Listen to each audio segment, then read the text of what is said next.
Descobrindo Bartleby em mim. Era o meu último ano em Salvador, Bahia, quando li o livro Bartleby, o escriturário, uma história de Wall Street, pela primeira vez. O ano era o de número 2004 e eu contava 19 anos de idade. De Herman Melville, o Homero do Oceano Pacífico, no dizer de Albert Camus, escritor estadunidense tido como um dos precursores da filosofia existencialista e autor da obra acima citada, eu somente havia lido o seu texto mais importante, Moby Dick, publicado originalmente em 1851, e curiosamente motivo para seu desprestígio literário quando ainda em vida. Após o deleite sentido ao ultrapassar as muitas páginas e as águas infindas do oceano, como mais um tripulante do navio baleeiro Pequod, na fantástica busca à enfurecida baleia branca, a história do excêntrico escriturário Bartleby me ocorreu às vistas. Deitado no sofá da sala, ali no 201 do bloco 61, no conjunto dos comerciários, numa tarde amena, li de um só pulso o impactante livreto que, segundo Jorge Luiz Borges, meu escritor preferido, é uma das obras literárias mais relevantes da humanidade. Digo impactante porque, apesar de curto o enredo, foi após o findar da leitura que tive a noção perturbável de como um não, enquanto resposta, pode ter seu sentido salvaguardado e justificado em nossa humanidade quando nos encontramos diante de certas situações convencionadas como corretas e básicas dentro das relações sociais. O conto é narrado por um velho advogado que trabalha no bairro nova-iorquino de Wall Street. Com o aumento da demanda de trabalho dentro do estabelecimento, o advogado narrador, tentando cumprir com o seu quinhão, percebe que os seus dois ajudantes oficiais, Snipers e Turkey, assim como o menino Gingernut, não conseguiriam dar conta das novas empreitadas. E assim sendo, resolve contratar mais uma pessoa para acelerar as atividades. Depois de colocar anúncios nos jornais, Bartleby surge à porta destinado a ocupar a vaga de copista de documentos estritamente burocráticos. Abre aspas. Palidamente limpo, tristemente respeitável, incuravelmente pobre. Fecha aspas. Conta-nos o advogado narrador que nenhuma pessoa lhe causou tanta estranheza e lhe despertou tantos sentimentos como o jovem Bartleby. Desinformado quase que por completo a respeito do novo contratado, segue dizendo: Bartleby foi um daqueles seres sobre os quais nada é passível de confirmação. Tudo estava indo bem, Bartleby aparentando ser um sujeito por demais responsável com os seus afazeres. É quando ocorre o primeiro susto. Requerido pelo chefe a conferir todo o trabalho que houvera feito, Bartleby calmamente responde: prefiro não fazer. Após o primeiro desordenamento provocado pela inesperada resposta do novato, uma série de alterações morais, psicológicas e de humor são desencadeadas nos personagens que compõem a trama.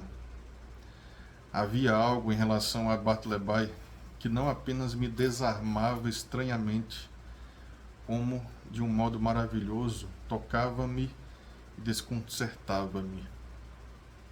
Num misto de piedade e inconformismo, o advogado narrador começa a ser atingido de diversas formas pela personalidade obscura e misteriosa de Bartleby. Abre aspas. Não são raros os casos em que um homem intimidado de uma maneira irracional e sem precedentes, tem as suas crenças mais básicas abaladas. Nada irrita tanto uma pessoa séria quanto uma resistência passiva. Fecha aspas. E Bartleby, numa resistência estoica a qualquer pedido, seguia desafiando sem desafiar, porque não era verbalmente ríspido, agindo sempre com o extremo da paciência, a ordem natural das coisas. Abre aspas. Eu me sentia estranhamente disposto a procurar uma nova oposição de sua parte para arrancar alguma fagulha de raiva dele a que eu pudesse responder da mesma forma. Mas era o mesmo que tentar fazer fogo esfregando os nós dos dedos numa barra de sabão Windsor. Fecha aspas. Certo dia, indo a um culto numa igreja próxima, o advogado resolveu passar antes no escritório. E para sua surpresa, lá encontra Bartleby. Detalhe: não era dia de expediente.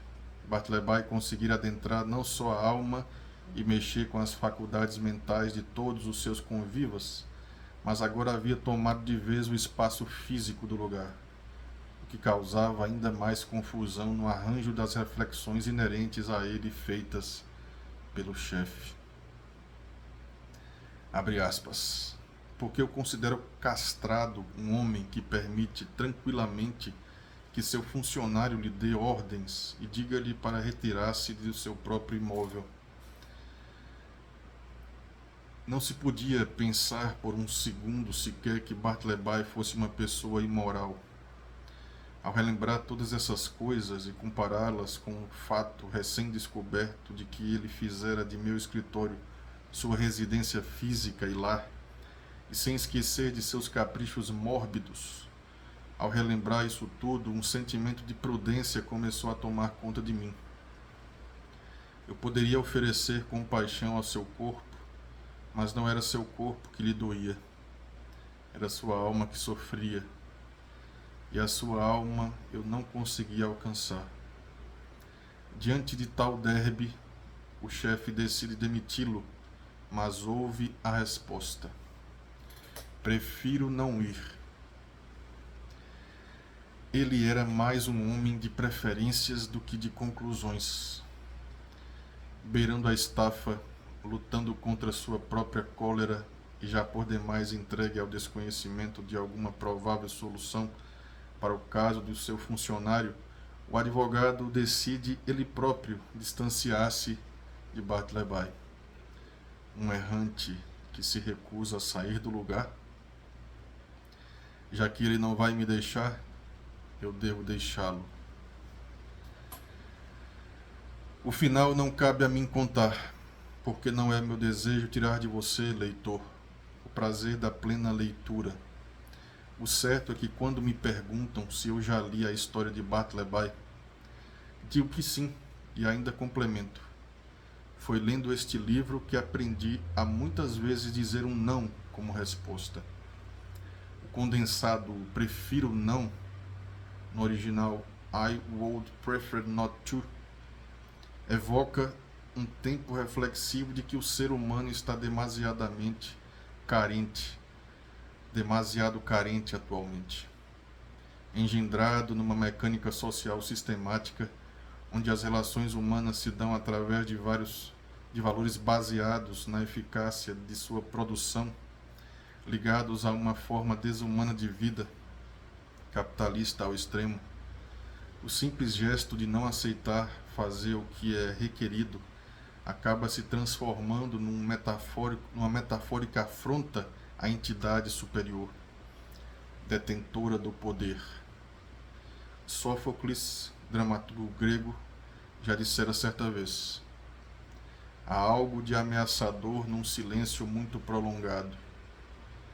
E o silêncio de Bartleby, apesar de aparentar-se simples, funciona como o grito mais operante, o berro último contra o absurdo dos modos normais de se viver e de se relacionar. A reação mais pura diante de uma barbárie metamorfoseada em rotina quase sempre camuflada e desconectada da verdadeira essência do ser humano. O livro é uma ode à rebeldia coletiva, partindo do princípio de que somente através de uma mobilização individual somos capazes de reverter os quadros de subalternidade, desrespeito e desassossego a que estamos diariamente sujeitos. Vale lembrar o contexto histórico ao qual o livro está unido, época de afirmação do modo de produção capitalista. Aí me recordo de um dia, numa aula do curso de jornalismo, quando um professor me disse: Germano, seu silêncio é mais perturbador que todo o barulho da sala.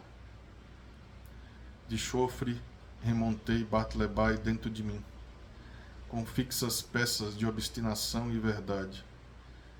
Naquele dia me senti na pele daquele jovem escriturário de Wall Street, silencioso em sua revolta interna, explodindo como um vulcão ativo suas ânsias mais vorazes, perscrutando da vazia paisagem na janela o sentido mais íntimo destinado ao verbo ser. Por favor, leiam Bartleby, o Escriturário, de Herman Melville. Um forte abraço e até o próximo vídeo.